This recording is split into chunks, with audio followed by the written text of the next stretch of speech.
Hello friends, in story time at Kadambavanam, today we will see the story of Muruganayanar.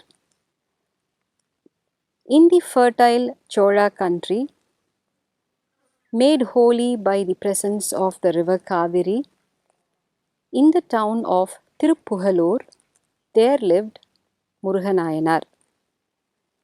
This holy city of Tiruppugalur was home to many mendicants, worshippers of the Lord, the Sivanadiyars.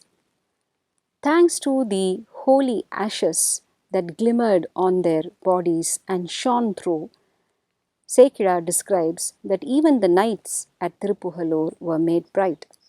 And when these Sivanadiyars went in the morning to pluck flowers for their daily worship, even the bees that were there on the flowers became white. And in that holy atmosphere, the common birds sang the Tevaram.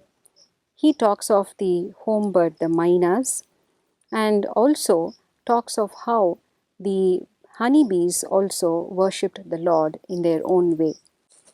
Muruganayanar, who was born into the Vediar class, was in charge of offering flowers to the Lord at Tiruppugalur for daily worship. Every day he woke up in the morning, had his bath, and went to the Nandavanam, the holy temple garden, and plucked fresh flowers for the Lord.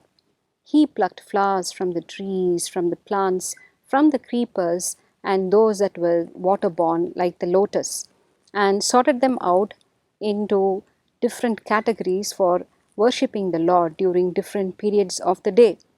Sekira describes the different kinds of garlands that Muruganayanar made from the flowers that he plucked.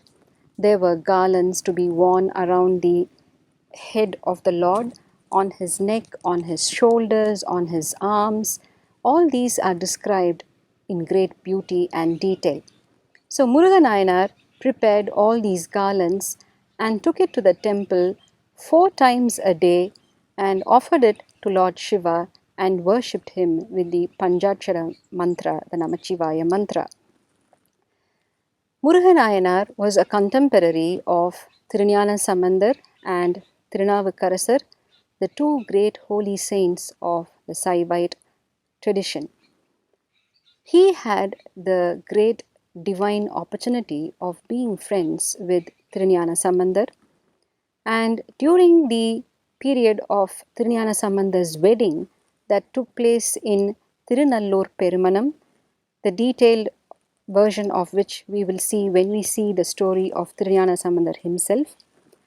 The story ends with the Lord creating a huge light, and all the devotees assembled there for Jnana Sambandar's wedding, entering that light and attaining the heavenly abode. Muruganayanar was one of the blessed souls who was there at that moment, and through his undaunted devotion to the Lord by offering flowers every day, he was blessed to enter the heavenly abode at Thiruñana Sambandar's wedding at Tirunallur Perumanam. This is the story of Muruganayanar. We shall meet again with yet another story from the Periyapuranam in our next episode. Vanakkam.